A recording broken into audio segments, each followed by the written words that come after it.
High, আমার নাম মিলন। আমি মানসিক সমস্যা নিয়ে কথা বলি। প্যানিক অ্যাটাক আর এর যা অনুভূতি, আজকের অডিওটা তোমরা যদি শোনো, তাহলে বুঝতে পারবে যে তাদেরও কত কষ্ট হয় যাদের প্যানিক অ্যাটাক হয়। আমারও যতটা কষ্ট হতো আমি যখন এই সমস্যার মাঝে ছিলাম তখন ভাবতাম না এই সমস্যাতে শুধু আমারই এতটা মানে কষ্ট হয় আরকি। বাট যখন আমি মানুষকে গাইড করা শুরু করলাম, ও হ্যাঁ, সবথেকে বড় কথা, অনেকে আছে যারা আমাকে মেসেজ করে বলে যে, "দাদা, তোমার থেকে যে এরা রিকভার হচ্ছে, তুমি তাদেরকে কি করো? কি টিপস দাও?" দেখো, তাদেরকে আমি এমন কোনো টিপস দেইনি। আমি যতটা যা বলার আমি ভিডিওতে বলে দিই। হ্যাঁ, তাদেরকে আমি পার্সোনাল গাইড করি। পার্সোনাল গাইড মানে এরকমটা যে তাদের যখনই সমস্যা হয় তখন আমাকে কল দেয়, কিভাবে চলবে, কোথায় ভুল হচ্ছে, কি ভুলে যাচ্ছে, এভাবে করে তার পাশে থাকা। তবে সে অল্প, অল্প করে যখন সঠিক পরামর্শ অনুযায়ী সে চলতে থাকে, তখন অটোমেটিক্যালি ধরো তারা সুস্থর দিকে এগোতে থাকে। তাদেরই রিকভার ভিডিও, অডিও তোমাদের সামনে পেশ করি আরকি। অনেকে বলে, "দাদা, আমার ফ্যামিলি আমাকে সাপোর্ট করে না।" দেখো, প্রথমত এখানে ফ্যামিলিকে দোষ দিয়ে কোনো লাভ নেই। কারণ হচ্ছে তুমিই ভাবো, আজ তোমার সমস্যা হয়েছে বলে তুমি কষ্টটা বুঝতে পারছো। বাট তুমি একটা কথা ভেবে দেখো তো, যে তোমার সমস্যা হওয়ার আগে কেউ তোমাকে যদি এরকমটা কিছু বলেছে, তুমি হাসতে না তাদের উপরে? তখন তো তুমি বুঝতে না যে মানসিক সমস্যা কি? মানসিক সমস্যা মানে পাগল। এটা সেটা নানান রকম কত না মনের মধ্যে চলতো, তাই না? ঠিক তেমনটা তোমার ফ্যামিলিরও কোনো দোষ নেই, বাট তোমারও কোনো দোষ নেই। কিন্তু কি করবা? দুজনে তোমরা নিজের জায়গাতে ঠিকই আছো। সব ভেবে নাও। হ্যাঁ, মানছি যে পারিবারিক হয়তো সবাই সাপোর্ট করে না। তাদেরকে বোঝাও যে এরকম কষ্ট হয়, এরকম সমস্যা আছে। তাহলে দেখবে তারাও বুঝবে। কারণ তারাও মানুষ। তো চলো আর বেশি কথা বাড়াবো না। অডিওটা শোনো। দেখবে তোমাদের অনেক ভালো লাগবে, অনেক বুঝতে পারবে, অনেক কিছু জানার আছে। আর হ্যাঁ, আমার নতুন একটা YouTube চ্যানেল খুলেছি। যেখানে আমি আমার হবি কি, কি করি না করি, কিভাবে আমি ভালো থাকি, সেসব ভিডিও শর্ট ওখানে আপলোড দিই আরকি। তোমরা যদি চাও তো ওই চ্যানেলটিকেও সাবস্ক্রাইব করে রাখতে পারো। আশা করি তোমাদের ওইসব শর্ট ভিডিও বা লং ভিডিও যেগুলোই পোস্ট করব তোমাদের অনেক ভালো লাগবে আরকি। তো চলো অডিওটা শোনো। আসসালামু আলাইকুম।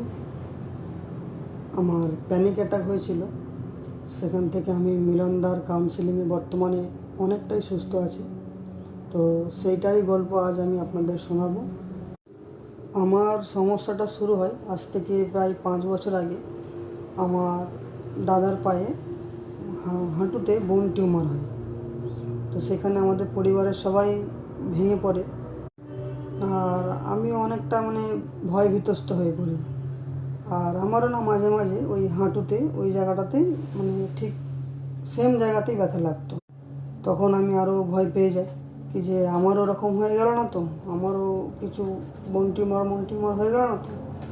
তারপরে আমি ব্যথার কারণে আমি আমাদের এলাকাতেই হসপিটালে দেখাই।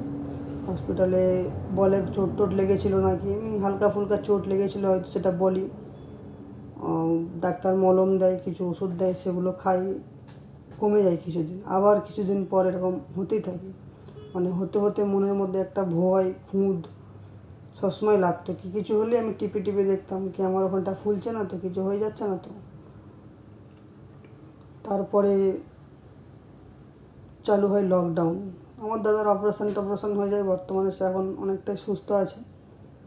লকডাউন হয়, লকডাউনের সময় তো গরিব ঘরের মধ্যবিত্ত ঘর, তোমরা জানোই আমরা পারিবারিকভাবে অনেকটাই ভেঙে পড়ি, মানসিকভাবেও ভেঙে পড়ি।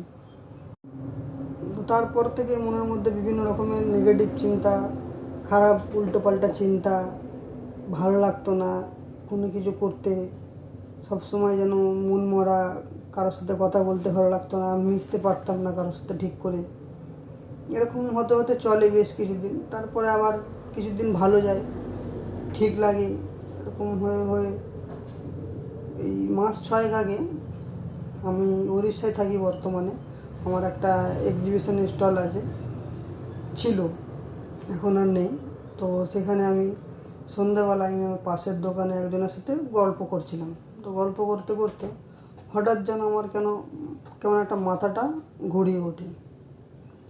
আমি ভাবি মাথা ঘুরছে কেন, বসে পড়ি। সেখান থেকে চলে আসি, এসে আমার নিজের দোকানে বসে পড়ি।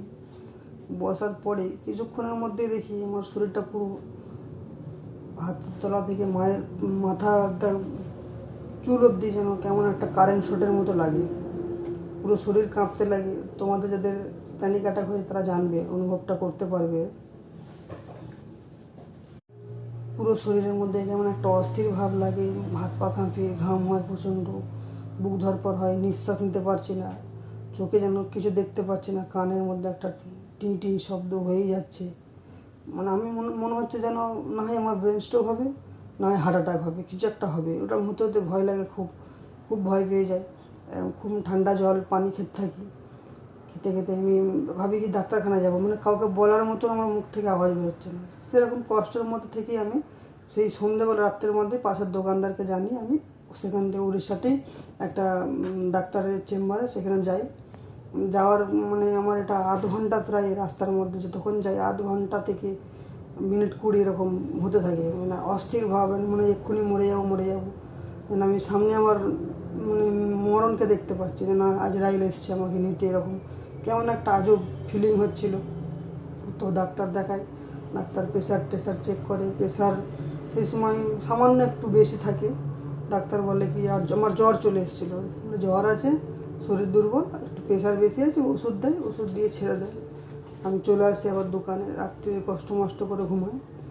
তারপর দিন সকাল থেকেই আমার বুকের মধ্যে কেমন একটা চাপ, খেতে ভালো লাগছে না, কোনো কিছু ভালো লাগছিল না, শরীর অস্থির, একবার করে পিঠে লাগছে, একবার করে চোখে লাগছে, একবার করে মানে মাথা ফেটে যাচ্ছে, ঘাড়ে যন্ত্রণা হচ্ছে, বিভিন্ন রকমের সিমটম এমন এমন হচ্ছে, মানে গুণে বলে শেষ করতে পারবো না, হতে থাকে। তো আমার ভালো লাগে না, আমি ঘরে ফোন করে জানাই যে আমার অস্থির ভাব লাগছে। তো আমি সেখানে আমাদের দোকানে যে লোক ছিল তার ওর ছেড়ে দিয়ে আমি বাড়ি চলে আসি। বাড়িতে এসে সবসময় মন মরা হয়ে চুপচাপ সারাদিন বসে থাকছি, করছি। বাড়ির লোক বলে কি হয়েছে না হয়েছে, ডাক্তারখানায় সেখান থেকে আবার নিয়ে যায়। তো ডাক্তারখানায় গিয়ে আবার ডাক্তার বলে কি তেল বেশি খাস, রান্না কীরকম কী করিস না করিস। তো ডাক্তার অনেকগুলো রিপোর্ট দেয়, ব্লাড টেস্ট দেয়,